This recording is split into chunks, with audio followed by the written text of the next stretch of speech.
Okay. What's up, everyone? It is John Mcswain back with Gossiping with Mcswain. And today I have a special guest, Candy Zillale. Did I Yeah, say that right? almost. You Z- tried. Zillale. Zilale. Zillale. I will get it right. One day, yes. Tap into my African roots. But today on our episode, we're going to be talking about what Black History Month means to us.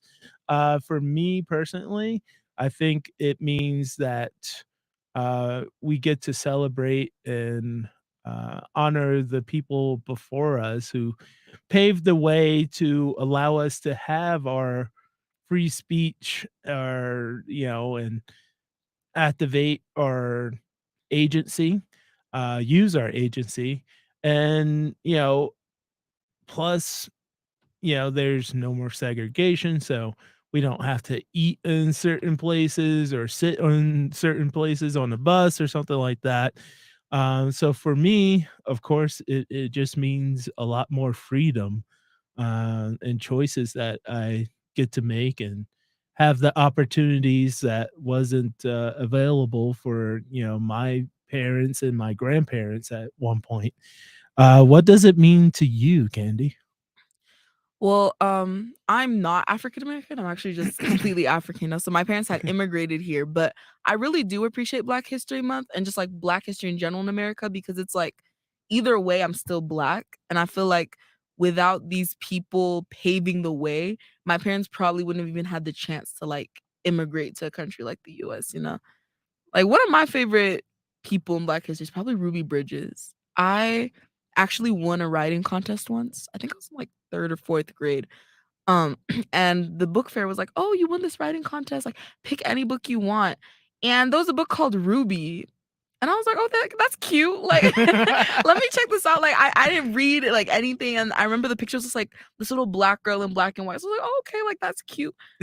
I opened it, and it wasn't really cute. Oh, It really? was yeah, like, it was trying to kinda, like, tone down, because I was in elementary school, so kinda, like, to simplify it so, like, my young mind could understand, but, like, I remember to this day, there was a part in the book, it was, like, showing a picture of Ruby, like, walking into school, and there was this man who had found a black doll and put it in a coffin and was, like, kinda, like, threatening her, like, on her way into school, because she was Wow. one of the first people, to kinda, like, go to a integrated school, and like, that really was kinda like a wake-up call for me because I never had really thought about, the fact that I was Black, like, I knew I was Black, but I just never really thought about it? And it just really made me think like, "Dang, like, if it weren't for Ruby, I wouldn't be able to go to school and, like, play with, like, my other friends who aren't Black." Like, I just really made me a lot more grateful for the education system than I was in the first place. Because I was like, I probably wouldn't even, like, be able to go. Because I went to an IB school, so it's like, I probably wouldn't even be able to go to such a nice school if Yeah, it weren't for people like her. that's amazing. So, growing up and coming over to this country, when you were little, were you taught about the civil rights movement and the people involved in it and the people who pioneered the civil rights movement?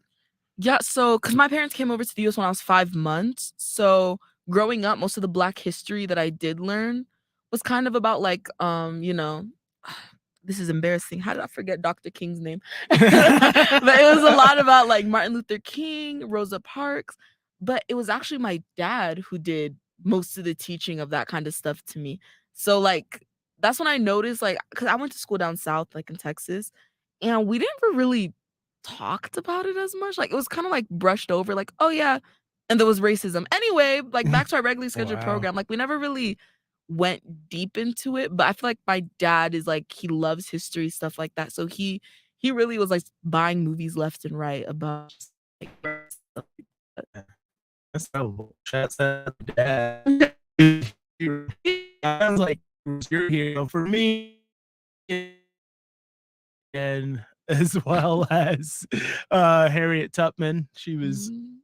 a strong, vigilant pioneer in against slavery and in this civil rights movement. So I think that those people helped out so much to help us live out our American dream and have our opportunity to make different choices and be our own person.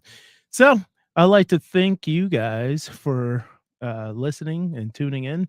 Give me some comments of what you think about Black History Month and who are your heroes, Black activist heroes. See ya. Yes, let us know. Bye.